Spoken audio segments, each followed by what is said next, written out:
예, 안녕하세요. 보험급여과 배윤현 사무관입니다. 24년 1월부터 입원료 전반의 점수가 개정이 될 예정입니다. 지금 목록 고시는 행정예고가 나가 있고, 이 가능한 다음 주 안에 세부 산정 기준까지 저희가 행정예고를 하려고 준비를 하고 있고요. 관련한 내용을 좀 소개를 드리겠습니다.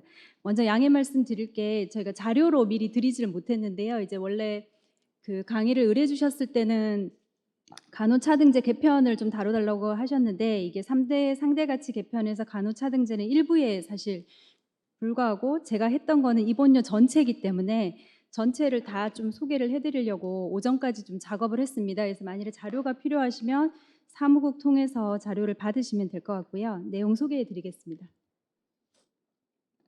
입원료는 아시다시피 기본 진료 행위입니다. 이게 당연히 필수적이지만 상대적으로 보상 수준이 낮아서 지속적으로 인력을 투입하거나 아니면 특수병상 같은 경우 유지가 어렵다, 이런 얘기를 많이 하고 계시고요. 그리고 여러 차례 상대가치 조사에서 다른 유형의 검체 검사나 수술이나 이런 수술이랑 마찬가지로 수술하고 입원료가 대표적으로 좀 보상이 낮다라는 지적이 계속돼 왔습니다. 그리고 중증 환자 진료에 필수적인 특히 중환자실이라든가 지속적으로 인력 부족 문제를 호소를 하고 있는 상황이고요. 그리고 최근에 특히 신생아 소아라든가 중증 환자, 특히나 코로나 상황에서 저희가 이제 격리실 부족 문제를 많이 겪었고요. 무균 치료실 같이 평시에 수요가 제한적인 특수 병상이 특별히 확충도 어렵고 유지가 어렵다라는 이제 배경이 있습니다. 3차 상대가치 개편은 사실은 17년부터 한 20년까지 3년간 연구가 진행이 돼 있고요. 22년 6월에 이미 영체, 검체 검사의 종별 가산을 조정하고 내소정 가산을 조정해서 확보한 재정 약 한 5천억 원 중에 약 한 3,900억을 입원료 개편에 쓰자라고 이미 보고가 된 바가 있습니다. 입원 환자 안전이나 확보를 위해서 가능하면 인력 배치를 좀 강화하는 쪽으로 이제 개편을 준비를 했습니다. 크게는 세 가지 부분인데요. 일단 입원료 보상 수준을 높이긴 하지만 저희가 쓸 수 있는 재원이 한정적이었습니다. 그래서 이제 저희가 쓸 수 있는 재원 안에서 개편의 큰 흐름을 잡을 수밖에 없었다라는 점이 하나가 있고요. 또 하나가 환자가 안전하고 또 입원 서비스의 질이 제고가 되려면 이제 의사 인력, 간호 인력이나 인력 배치가 강화되는 방향으로 이제 유도가 필요하기 때문에 그에 대한 개편 방향을 잡았다라는 거고요. 또 하나가 필수 의료 지원과 관련돼서, 그리고 병상이 중환자실보다는 당연히 일반 병상의 입원료가 낮아야 되잖아요. 병상 간의 형평성은 유지를 해야 되기 때문에 그 부분을 고려했다라고 보시면 되고, 기존의 제도에서도 특수병상이 일반 병동보다 입원료가 높습니다. 근데 그걸 저희가 깨트릴 수는 없기 때문에 그런 부분의 정합성을 고려하고, 또 하나가 사실 이게 가장 어려웠는데요. 이제 이번 개편을 할 때 사실은 일반 병동 입원료의 낮은 등급들을 이번 기회에 정리하자라는 요구가 굉장히 많았습니다. 근데 그렇게 할 경우에는 계시는 이제 여러 요양기관들이 단기간에 개편을 하기가 쉽지 않고, 특히나 인력 채용을 해야 되는 부분들이 있기 때문에 요양기관의 수용성을 감안해서 시간이 걸리는 부분들, 특히 인력 채용을 통해서 등급을 올려야 되는 부분들, 특히 하위 등급에 집중돼 있는 문제가 있는 건 알고 있지만 하위 등급에 대한 감상포 확대 같이 외부에서 급성기 병동의 입원질을 높이기 위해서 여러 가지 요구하는 부분들은 가능하면 단계적으로 추진하려고 방향을 잡았습니다. 앞서 각 하나하나에 대해서 다 설명을 드릴 텐데요. 이제 입원료가 사실은 굉장히 많습니다. 이제 지금 중환자실 입원료가 따로 있고요. 중환자실 입원료 안에는 중환자실 간호 인력 배치에 따라서 이제 차등제로 운영되는 입원료가 있고, 그리고 중환자실에 전담 전문의가 있는 경우에 수가가 가산되는 형태로 운영이 됩니다. 그래서 이번 개편에는 이 두 가지가 들어가 있고요.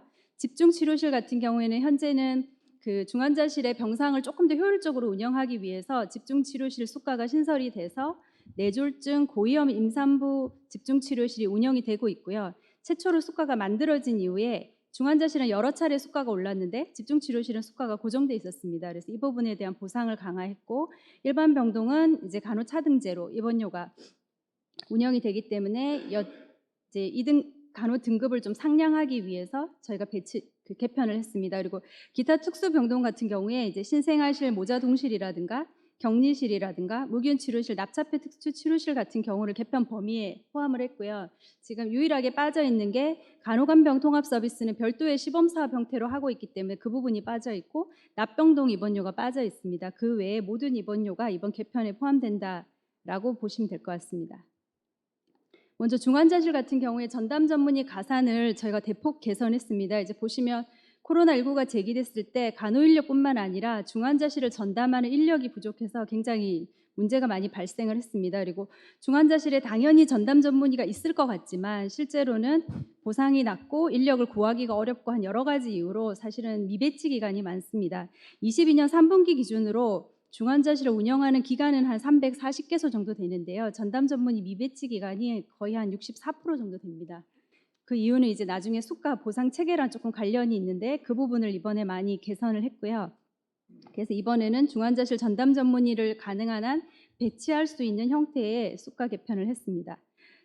중환자실 현행 수가 체계입니다. 보시면은 전담인은 레지던트를 말하는 거고요. 레지던트 같은 경우에는 이제 병원이냐 이제 종병 이상이냐에 따라 수가가 다르지만 이제 일반 중환자실과 소아 중환자실의 전담인 수가가 있고 전담 전문의의 경우에는 이제 일반 중환자실은 수가가 하나입니다. 그러니까 별도로 사실 배치를 할 요인이 없는 거죠. 이렇게 병상을 몇 개를 관리하든 의사 인력이 몇 명이 있든 상관없이 보상 수준이 낮았기 때문에 미배치가 많았던 것 같고 소아 중환자실이나 신생아 중환자실 같은 경우에는 그 의사가 몇 개의 병상을 담당하는지에 따라서 구간을 세분화해서 이렇게 수가를 차등해서 보상을 하고 있었습니다. 그리고 신생아 중환자실 같은 경우에는 의료법상에 1인의 전담 전문의를 두도록 의무 배치돼 있습니다. 그래서 1인에 대한 수가는 없고 2인 이상에 대해서는 그 의사가 몇 명의 병상을 담당하는지에 따라서 4개 구간으로 수가가 세분화되어 있습니다. 이게 신생아 중환자실은 22년 4월쯤에 수가가 개편됐기 때문에 개편 이후에 저희가 모니터링을 했을 때 수가를 이렇게 세분화함으로 인해서 이제 전문의를 조금 더 배치하는 게 이제 긍정 효과를 보였고요. 이제 그걸 착안해서 제가 개선 방향을 삼았습니다. 참고로 또 하나 보시면 입원 전담 전문의 제도가 이제 시범 사업을 거쳐서 21년부터 정규 수가로 되고 있는데 의사당 담당하는 환자 수 기준으로 수가를 세분하고 있습니다. 의사 한 명이 그 환자 25명까지를 담당했을 때 수가가 이 정도 수준이고요. 이제 환자를 적게 담당할수록 수가 수준을 높이는 방식으로 돼 있는데 중전의 수가는 이제 좀 다른 형식의 체계를 가지고 있고요. 개선 방향은 중환자실은 그 의사당 병상을 담당하고 있습니다. 이게 문제가 되는 게 일단 실질적인 의사의 인력이 소모되는 건 환자임에도 불구하고 빈 병상까지를 배치 기준이 포함을 하기 때문에 이제 보상이 낮게 되는 문제가 있고요. 특히 병상 가동률이 낮은 지방이라든가 소아 같은 경우에는 의사를 배치하고 싶어도 하기가 힘든 구조가 있습니다. 그래서 저희가 입전이 같은 경우도 그 의사 한 명의 환자를 25밖에 보지 않는데 아까 일반 중환자실 1대 30이었잖아요. 이런 것 자체가 현실에 맞지 않는다라고 해서 1대 20 미만으로 해서 환자 수를 조정을 하고 그리고 중환자실의 환자 수는 저희가 간호 차등제하면서 환자를 신고를 받고 있기 때문에 그 신고를 그대로 적용을 했습니다. 그리고 또 하나가 중전의 같은 경우에는 뭐 인력에 대한 자격이라든가 근무 기준이라든가 여러 가지 이제 산정 기준이 있는데 이와 관련해서도 최대한 개선을 하려고 했습니다. 이제 비교표를 보여드리겠습니다. 일단 이게 현행으로 방금 설명드린 표고요. 이제 일반 중환자실은 1인 이상에 대한 수가 하나만 존재했는데 이제 이런 구분 없이 1인, 2인에 대한 구분 없이 중전의가 환자를 실제 얼마를 담당하는지에 따라서 수가를 4개 구간으로 세분화했습니다. 그래서 중전의가 20개의 병상에 20명의 환자가 있을 경우에는 윗구간을 하는 거고 중환자실이 20개 병상으로 유닛을 운영하는데 중전의를 2명을 배치했으면 배치는 여기로 들어가는 거죠. 10대 1 미만의 수가를 받게 되는 거고 이렇게 함으로써 더 작은 유닛이라도 중전의를 배치할 수 있도록 유도하는 효과가 하나가 있고요. 또 하나가 일반 중환자실보다는 그 진료의 난이도를 고려해서 소아나 신생아들이 조금씩 더 높은 보상을 받도록 배치를 바꿨습니다. 보시면은 일반 중환자실, 소아 중환자실, 신생아 중환자실 이제는 그 기준이 같아졌고요. 중전의 의사 한 명이 환자를 얼마나 담당하는지에 따라서 이제 달라지는 형태로 바꿨고 당연히 의사를 많이 넣으면 많이 넣을수록 배치 기준이 떨어지기 때문에 더 높은 보상을 받을 수 있도록 체계를 바꿨습니다. 그리고 보시면 일반보다는 소아를 조금이라도 더 높게 소아보다는 신생아가 조금 더 높은 보상을 받을 수 있도록 바꿔서 이제 중환자실 같은 경우에 중전의 한 명이 5명 미만의 작은 소아를 담당하더라도 굉장히 높은 수가를 받게 되고요. 그럼 이제 중전의 가산 수가만으로도 거의 20만 원 가까이가 산정이 되는 형태로 보상을 대폭 개선했습니다. 그리고 중환자실 같은 경우에는 사실 중환자의학회랑 여러 곳에서 요구가 있었는데요. 이제 자격 인정과 유지와 관련해서 사실은 관련 조항이 없었습니다. 근데 이번에 저희가 자격과 관련한 연수 교육이나 자격 유지 매년 평점을 추가를 했고요. 다만 이건 신설되는 부분인 걸 감안해서 3년의 유예 기간을 두기로 했습니다. 그래서 대부분의 물론 중전이들이 이미 그에 합당한 자격이 있고 교육을 받으신 분들이 하리라고 예상은 하지만 이 부분이 어느 정도 질관리를 유지하기 위해서 이제 지금 24년에 시행을 하고 3년 뒤부터는 이런 걸 의무적으로 챙길 수 있도록 했고, 이 부분은 중환자의학회나 신생아학회 전문으로 해서 각각의 인력 유지 연수 관리를 하도록 저희가 권한을 거기다 위임을 했습니다. 그리고 법정 공휴일 같은 경우에도 약간 애매한 부분들이 있었는데요. 뭐 법정 공휴일에 상관없이 주 5일 근무를 이제 선언을 해놓고 있었는데 이 부분과 관련해서 해석을 조금 명확히 한 부분들이 있고요. 하루에 8시간 주 5일 40시간 근무하는, 그러니까 메인으로 중환자 전담 전문의를 하는 경우에 한해서 법정 공휴일이 적용될 수 있도록 했습니다. 그래서 주말에 연휴가 끼거나 했을 때 이제 당당하게 그게 법정 근무 시간에서 빠질 수 있다라는 부분을 저희가 조금 명시를 해드렸고, 다만 또 대체와 상주 외 인력에 대한 부분도 이제 크게 이제 시간이나 이런 해석에서 혼란이 많이 있었는데 저희가 물론 전부 다를 이번에 아주 합리적으로 개정을 하지 못했지만 저희는 이제 급여 기준이잖아요. 이게 이제 노동법에서 생각하는 근로 기준하고 좀 차이가 있기 때문에 100% 이 부분을 만족하기는 어렵지만 적어도 근무 시간 안에 이 중전이가 없을 경우에는 대체 전문의를 세우도록 했고, 근무 시간 외에 부재하는 경우에는 그건 상주 시간에 포함하지 않도록 하는 부분들을 조금 해석을 명확히 했습니다. 그리고 대체 전문의 같은 경우도 기존에는 제대로 된 파악이 어려웠기 때문에 이번에 자료 제출을 개선을 해서 이 부분들은 자료를 좀 모을 생각이고요. 그래서 분기당 30% 이상 대체를 한다거나 했을 때는 실제로 중전이 그 파일을 열어보면 막 수십 명이 대체 전문의로 들어가 있거든요. 그러니까 실제로 대체를 한 게 아니라 대체 전문의를 할 수 있는 후보를 이렇게 잔뜩 집어넣는데 이 부분이 이제 사실관계 확인들이 안 되기 때문에 이 부분들은 저희가 30% 이상은 대체를 하지 못하도록 했고, 다만 이런 부분들의 자료가 좀 쌓이면 다음번에 또 한 번 좀 더 합리적으로 개선할 수 있을 거라고 생각을 하고 있습니다.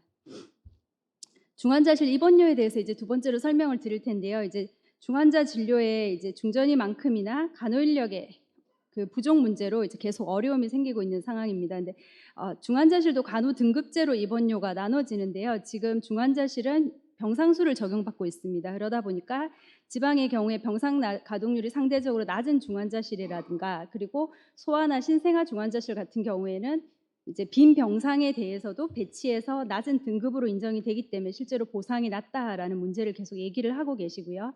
또 하나가 대부분의 중환자실은 이미 현재 기준에서의 간호 배치는 1, 2등급으로 다 올라가 있는 상태입니다. 그렇기 때문에 추가로 인력을 더 넣기 위해서는 상위를 뚫어줘야만 되는 부분들이 있습니다. 이런 부분들을 해결하기 위해서 저희가 개선을 했고요. 이건 현재의 중환자실의 간호 등급제입니다. 굉장히 복잡한데 이제 주요 문제점을 설명을 드리면, 일반 중환자실은 상급 종합병원은 5등급으로 운영이 되고 있고요. 종합병원은 9등급으로 운영이 되고 있습니다. 그리고 소아중환자실은 5등급, 신생아 중환자실은 보시는 것처럼 6등급, 5등급인데 이게 간호사 한 명이 담당하는 병상수인데 같은 1등급이지만 어떤 중환자에 따라서 배치 기준이 다 다릅니다. 2등급이어도 다 다르고, 그리고 보시면은 중환자실의 소위 말하는 기준 등급도 어떤 중환자실에 따라서 이렇게 들쭉날쭉합니다. 이런 것들이 다 이제 문제라고 생각을 했고요. 또 하나가 여기 보시면 전등급 대비 혹은 4등급 대비 이런 걸 보실 수 있는데, 위로 갈수록 보상이 높아지려면 전등급 대비 방식을 쓰는 게 좋습니다. 그리고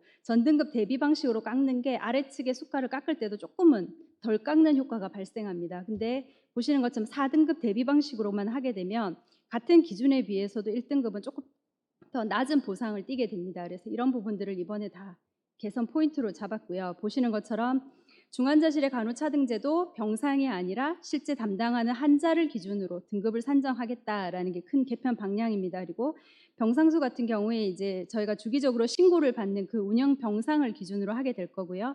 환자 수도 이제는 신고를 안 받아서 저희가 몰랐지만 이제 그 병상 그 간호인력 신고할 때 같이 병상을 받아서 전분기 신고된 환자 수를 가지고 등급을 매기고 이걸 다음 분기에 적용하는 형태로 개선이 됩니다. 그 중환자실 중에 이제 상위 등급 신설에 대해서 말씀을 드리면, 이제 실제로 상종 같은 경우에 중환자실이 거의 1, 2등급의 분포를 하고 있고요. 간호사 한 명이 병상을 0.5개 정도 이제 평균 담당을 할 때 현재 1등급인데 한 44만 원 정도 수가가 됩니다. 그러니까 이 수가는 사실은 아직 그 24년 한산지수가 고시가 안 나서 저희가 23년 고시가를 기준으로 했고요. 24년에 이제 병원급 1.9% 인상이 반영이 되면 실제로 이것보다 더 높은 형태로 보상은 되게 될 겁니다. 보시면 이제 두 개의 등급을 더 만들었습니다. 중환자실은 위로 두 개의 등급을 더 만들어서 이제 보시면 44만 원, 53만 원, 64만 원 정도로 해서 이제 수가를 더 키우고 간호사가 조금 더 환자를 적게 담당할수록 내지는 병상 가동률이 좀 낮을 경우에 이제 보상을 높이는 방향으로 개편을 했다라고 봐주시면 될 것 같고요.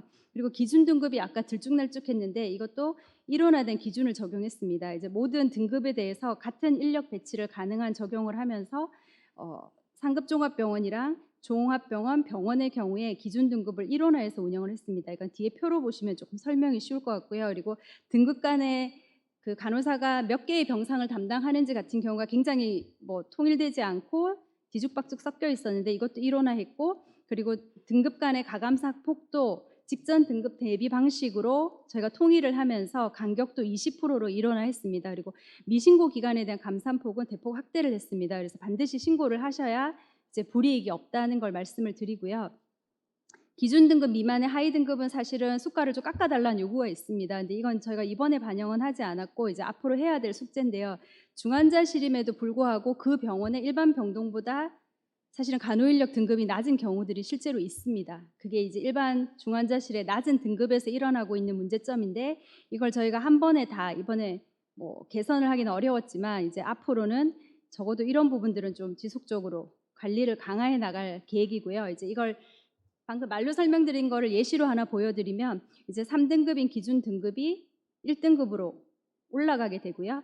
그리고 실제로 미신고 기간에 대한 감사는 조금 더 직전 등급의 50% 감산이니까 이제 신고를 안 했을 때의 불이익은 이제 현저히 커지는 방향으로 개편이 됐다고 보시면 됩니다. 그리고 중간에 15, 25, 25, 15 이렇게 들쭉날쭉한 거 없이 20%씩 가능한 윗등급 보상을 강화하는 형태로 해서 두 개의 등급을 더 신설했고, 그렇기 때문에 이제 중환자실은 아까 중전이 수가랑 합쳐지면 약 100만 원이 되는 거거든요. 사실 이게 실무적으로 개편할 때 굉장히 많이 부담스러웠는데 적어도 인력 배치와 환자의 중증도를 고려했을 때 이제 충분히 필요하다라는 의견들이 있어서 일단 두 개를 터놨고요. 이제 아마 모든 병원들이 한 번에 S등급으로 올라가긴 힘들 겁니다. 근데 유닛의 특성에 맞게 중증 환자가 특별히 많아서 간호인력의 배치를 좀 더 강화하거나 전담 전문의가 상시 배치되어야만 환자 안전에 더 필요한 등급에 대해서는 이렇게 운영을 하시면 될 것 같고요. 중환자실은 일반 병동하고 달리 간호 등급을 한 개를 받는 게 아니라 유닛별로 산정을 하기 때문에 유닛별 환자 분포에 따라서 아마 병원에서 좀 재량으로 운영이 가능하실 걸로 기대를 하고 있습니다. 그 종합병원 같은 경우도 마찬가지인데요. 이제 9개의 중환자실 등급이 있는데 지금 기준 등급이 굉장히 낮습니다. 이걸 똑같이 3등급 수준으로 기준 등급을 올렸고 기존에 있는 1등급보다 위에 2단계를 더 만들었습니다. 지금 이제 현재는 9개 등급을 유지하는 방식인데 아마 이제 점차적으로 하위 등급에 대한 조정 요구가 있을 걸로 예상을 하고 있습니다. 이 하위 등급들은 사실은 일반 병동의 1, 2등급하고 사실은 수준이 비슷하기 때문에 과연 중환자실의 기능을 제대로 하고 있냐라는 좀 질문을 저희가 좀 많이 받고 있는 상황이고요. 그런 중환자실 질 관리를 위해서 가능하시면 중환자실을 운영하신다면 가능한 기준선을 좀 넘기 위해서 노력을 해주셨으면 좋겠습니다. 병원 같은 경우도 일부가 중환자실을 운영하고 있는 병원들이 있고요. 특히 신생아 중환자실 같은 경우는 병원급에서도 제법 많이 운영을 하시는데 똑같은 기준에 의해서 기준 등급이 3등급으로 바뀌었고 보시는 것처럼 두 개의 단계를 더 신설을 했습니다. 그래서 이제 같은 기준으로 이제 움직인다라고 봐주시면 될 것 같고요. 일반 병동 입원료 개선을 설명드리겠습니다. 일반 병동은 굉장히 좀 개편 방향을 잡기가 어려웠는데요. 이제 보시면 일반 병동은 99년에 간호차등제가 적용된 이후로 사실 한 번에 큰 개편이 없었습니다. 지금까지 이제 소폭의 인상 정도만 있었는데 이번에 이제 이 개편을 하게 됐고요. 보시는 것처럼 일반 병동은 모두가 이제 전등급 대비 방식을 하고는 있지만 그 보시면 상급 종합병원은 아직까지 병상수를 쓰고 있고요. 종합병원 같은 경우에는 병상수와 환자 수를 동일한 등급에 대해서 혼용해서 쓰고 있습니다. 이제 지방에 있는 병원들은 이미 환자 수로 다 전환이 됐기 때문에 서울의 병원급 이상의 병상수 적용 기간이 남아 있고요. 그리고 전국의 상급 종합병원이 여전히 병상수 기준을 적용을 하고 있는 상태입니다. 보시면 상급 종합병원은 6등급으로 운영이 되지만 실제로 4, 5, 6등급은 청구가 안 된 지 굉장히 오래됐습니다. 그냥 이제 이 등급표에만 남아 있는 값이고, 그리고 기준 등급도 모두가 다 6등급으로 동일한데 이 기준 등급은 납병동 입원료랑 동일하고요. 근데 이제 수가상에서는 실제로 상종은 이게 청구할 일이 없습니다. 다만 소아 가산 같은 걸 산정할 때, 내소정 가산을 산정할 때는 이게 기준 점수가 되긴 했습니다. 그리고 보시는 것처럼 중간중간에 가감산폭이 10%인 구간도 있고 15%가 있고, 여기는 이 구간이 15고 여기는 이 구간이 20이고, 아마도 이제 그때 당시에 개편에는 그 등급으로 이동을 좀 유도하는 목적이 있었을 걸로 생각은 되지만, 사실은 이게 이제 그렇게 작동을 하고 있는 형태를 보이지는 않았고요. 또 하나가 그 일반병동 등급제 개편을 준비할 때 굉장히 어려웠던 게, 상종은 사실 1, 2등급에 모여 있습니다. 이미 사실 하위 등급이 거의 운영이 안 되고 있고요. 종합병원 같은 경우도 그 상위 등급에 꽤 많이 몰려 있으면서 밑에 등급들이 따라가고 있고, 병원급의 경우에는 이제 더 잘 아시겠지만 1등급하고 저 밑에 6, 7등급이 굉장히 많습니다. 그래서 이제 하위 등급에 대해서 어떤 식으로 가져갈지에 대한 그 실제로 전문가들 의견도 좀 많이 첨예하게 달랐고, 저희도 그런 부분에서 조금 고민을 많이 했지만 아마 좀 그 필드에서 느끼실 때는 좀 더 부족한 개편이지 않을까라는 이제 개인적인 소회가 있습니다. 일반병동 입원료 관련해서 개선 방향은 앞서 말씀드린 중환자실하고 원칙은 다르지 않습니다. 이제 남아있는 병상수 적용받는 상급 종합병원 그리고 서울 소재의 병원급 이상에도 이제는 동일하게 한자수 기준을 일원화하는 게 하나가 있고요. 그 병상수는 한자수는 이제 더 잘 아실 텐데, 간호 등급제에 적용을 받는 특수 병상을 제외한 모든 일반 병실의 병상을 다 얘기를 합니다. 이제 특수 병상 같은 경우는 저희가 이제 다 빼고 있고, 다만 나는 특수 병상이 아니라 그냥 간호 등급제에 넣어서 똑같이 산정을 받겠다라고 하시면 일반 병동으로 신고를 하셔도 무방합니다. 그리고 한자수 같은 경우에는 위 병상에 입원한 모든 입원 환자를 다 저희가 신고를 받아서 하고 있고, 그리고 이 부분은 이미 지방 같은 경우에는 이미 한자수로 다 전환을 된 상태이기 때문에 아마 크게 어렵지 않으시리라고 생각이 되고요. 이제 배치는 여기도 역시 상위 등급을 열었습니다. 이제 병원장님 입장에서 이 부분들이 굉장히 부담스럽다는 것을 알고 있지만, 사실은 간호 인력이나 이쪽에서는 사실 더 높은 윗등급 신설을 요구를 했었습니다. 근데 저희가 인력 수급 상황이나 여러 가지 제도 개편의 정합성을 고려해서 이제 상급 종합병원의 경우에 이제 한 등급을 열었고요. 종합병원은 2등급을 열었습니다. 그리고 병원은 이제 한 등급 정도를 열어서 각각의 의료기관들의 1등급에서 이제 차 있는 인력을 더 틔울 수 있도록 조금 배치를 올렸다라고 말씀을 드리고 싶고요. 그리고 등급 간 가감산 폭이 보시는 것처럼 이제 뒤죽박죽 섞여 있었는데 이거를 다 일원화했습니다. 각각의 기준 등급을 기준으로 해서 이제 상종은 가산폭을 15, 종합병원은 12, 병원은 10으로 했고, 감산은 10%로 조금은 사실은 감산이 이거랑 같아지는 게 맞는데, 그렇게 되면 하위 등급이 너무 지금보다 훨씬 더 많이 깎여야 되거든요. 이제 그런 어려움 때문에 저희가 이제 감산은 조금 줄이고 가산은 그래도 종별 기능차를 고려해서 조금 벌리는 방식을 했고요. 이제 왜 이런 방식을 했냐라고 물으시면, 입원료는 종별 가산이 따로 안 붙습니다. 그러니까 입원료 점수 자체가 기능별 차이라고 생각을 하시면 되고요.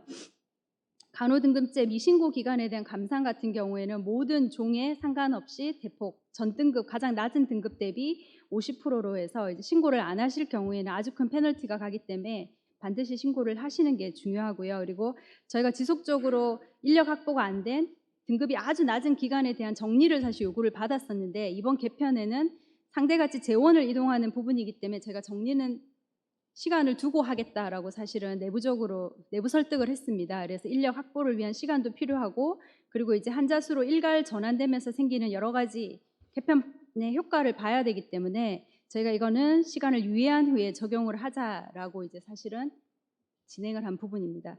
그 표로 설명을 드리면, 이제 기존에 있던 6등급에서 요 청구가 실제로 안 되고 있는 3개 등급은 이번에 없어지고 기준 등급이 이렇게 올라가게 됩니다. 그리고 상급 종합병원은 S등급 하나가 더 신설해서 인력 배치를 조금 더 높이는 방향으로 가게 될 거고요. 미신고를 했을 때는 가장 낮은 3등급의 절반 수준밖에 이제 입원료가 못 받기 때문에 반드시 신고를 하셔야 된다라고 말씀을 드리고요. 종합병원 같은 경우에는 7등급 체제인데요. 이제 7등급에서 6등급이 이제 기준이었는데, 이제는 그게 아니라 각각의 종별 기능에 맞게 1등급, 그러니까 간호사 한 명이 환자 2.5명을 담당하는 1등급이 기준 등급이 되면서 위로 2개를 더 신설을 했습니다. 그리고 밑에 등급은 보시는 것처럼 약간의 유불리가 있을 수 있는데요. 저희가 너무 많은 등급을 만들 수가 없어서 기존에 7개 등급을 유지를 하려고 요 부분을 조금 정리를 했습니다. 그래서 경우에 따라서는 밑에 등급이었는데 위로 가면서 조금 좋아하시는 등급이 있을 수가 있고, 나는 오히려 상대적으로 이제 밑에 등급하고 합쳐지면서 보상이 좀 낮아지는 부분들이 있을 수 있는데요. 이건 제도의 정합성을 기하기 위해서 했다라고 봐주시면 좋을 것 같고, 보시면은 1.5, 2.0, 2.5, 그리고 3.0, 4.0, 그리고 여기가 6.0으로 여기가 약간 여유가 생겼는데요. 저희가 사실은 실제로 요구는 밑에 하위 등급에 대한 그 감산을 강화해서 강제적으로라도 등급 상승을 유도해야 된다는 요구가 많았지만, 요번 개편에서는 사실 그런 부분들을 조금 최소화해서 의료 치약제까지는 지금보다 높은 수준을 받을 수 있도록 했습니다. 근데 이제 보시는 것처럼 수도권이나 지방이나 수도권 같은 경우에 기감산이 되는 부분들은 같은 그 적용에 의해서 약간 지금보다 6인실 입원료가 좀 낮아지는 경우가 있을 수 있습니다. 병원급의 경우도 같은 형태이고요. 근데 병원급은 2단계를 신설하는 건 현재 그 상황에서 좀 너무 많이 현실을 반영하기 어렵다라는 얘기가 있으셔서 이제 A 등급 하나를 신설을 했고요. 그리고 보시는 것처럼 기준 등급을 사실은 3.0 정도까지 올려야 되는 게 맞지만, 그렇게 되면 병원은 기준 등급 이하가 너무 많이 분포하는 문제가 생깁니다. 그래서 저희가 요 4등급까지만 기준 등급으로 올리는 형식으로 했고요. 그리고 밑에 등급에 대한 부분도 적어도 의료 치약제 부분은 지금보다는 조금 더 입원료가 더 오를 수 있도록 저희가 개편안을 잡았습니다. 집중치료실 입원료는 이제 상대적으로 앞서 말씀드린 것처럼 17년 9월에 당시 중환자실의 6등급 수준으로 수가가 만들어졌지만, 그 사이에 중환자실에 몇 차례 인상이 됐는데 집중은 인상이 안 됐습니다. 그래서 이제 수가가 조금 많이 낮은 상태고, 그래서 집중치료실임에도 불구하고 일반 병동 1에서 한 3등급 정도밖에 입원료가 안 되는 그런 상황입니다. 그래서 이번에는 많이 올렸고요. 보시는 것처럼 병상수 기준을 동일하게 환자수 기준으로 하면서, 기존에는 간호사 배치에 따른 보상이 하나밖에 없었는데 이거를 3개 단계로 나눴습니다. 그래서 간호 인력이 사실은 집중치료실은 병원마다 다르지만 제가 실태조사했더니 보통 1개 병실, 4개 병상, 많으면 한 2개 병실, 8개 병상 정도로 소규모로 운영을 하고 있어서 인력을 좀 더 넣으려면 사실은 이렇게 조금 쪼개지는 수밖에 없는 상황입니다. 그래서 이제 간호 인력 배치를 어떻게 하는지에 따라서 보상을 좀 강화하는 방식으로 제 개편안을 잡았고요. 보시는 것처럼 기존에 한 15만 8천 원, 13만 5천 원 정도 되는 뇌졸중 집중치료실이 이제 기본적으로는 21만 원에서 19만 원 정도로 오르는데, 대부분이 병상이 아니라 환자 수를 적용하게 되면 거의 2등급으로 다 넘어가시더라고요. 그렇기 때문에 거의 24만 원에서 27만 원 정도까지 보상이 대폭 오르게 되고, 다만 저희가 없애지 않았던 이유는 이제 신설로 다시 집중치료실을 만드는 병원들이 있을 수 있기 때문에, 그런 경우에 조금 진입장벽을 낮추기 위해서 기존의 간호인력 배치 등급을 그대로 유지를 했습니다. 그리고 고위험 임산부는 기존의 상대가치 점수 차를 유지하는 방향에서 똑같이 개편안을 잡았고요. 그래서 역시 3개의 인력 기준에 따라서 보상을 강화하는 형태로 개편을 했습니다. 물론 이 수치보다 24년에 적용될 값은 좀 더 클 겁니다. 이제 한산지수가 저희가 그냥 23년 거를 적용을 했기 때문에 그런 거고요. 기타 특수병상 입원료에 대해서 말씀드리면, 신생아 같은 경우에는 그동안 2차례에 걸쳐서 상급 종합병원하고 종합병원만 입원료가 올랐습니다. 그래서 저희가 이번에는 병의원에 대해서만 입원료를 올리는 방식으로 개편을 했고요. 그리고 감염병 같은 경우에는 이제 격리실 입원료가 항상 낮다라고, 그래서 이제 유지하기 어렵다는 얘기를 많이 하셔서 상급 종합병원 20, 종병 15, 병의원급 10%로 모든 격리실 입원료를 인상을 했습니다. 그리고 음악 격리 병상을 좀 지원하기 위해서 정부가 지원하는 상시 병상에 들어오면 이거랑 별도의 또 추가의 정책 가산을 지급을 할 예정입니다. 그리고 무균 치료실, 납작폐 치료실 같은 경우도 입원료를 30% 인상을 해서 전체적인 입원료에서 특별히 이제 빠지는 부분들이 없도록 맞췄습니다. 그리고 입원료 관련해서 이번에 이제 필수 의료, 소아 진료, 소아 입원 진료의 공백 문제가 좀 심각해서 사실은 입원 상대 가치에서 연령 가산을 없애야 되는데, 저희가 그 소아에 대한 입원료 연령 가산을 유지하는 형식으로 했고요. 그리고 기존의 8세 미만 30% 가산을 1세 미만 50%를 세분화했습니다. 그리고 아까 기준 등급이 각각 올랐다고 말씀을 드렸는데 기준 등급이 오름으로 인한 소아 입원에 대한 연령 가산은 좀 기존보다는 조금 많이 커지는 형태로 개편을 했고요. 또 입원 전담 전문의를 운영하는 병원의 경우에는 소아 가산을 신설함으로써 적어도 소아가 입원해서 좀 기피되지 않도록 그렇게 했습니다. 이런 부분들은 다 아까 보여드린 돈이 아닌 신규 재정이 추가로 들어가면서 개편을 한 부분입니다. 네, 이상 내용을 소개해드렸습니다. 감사합니다.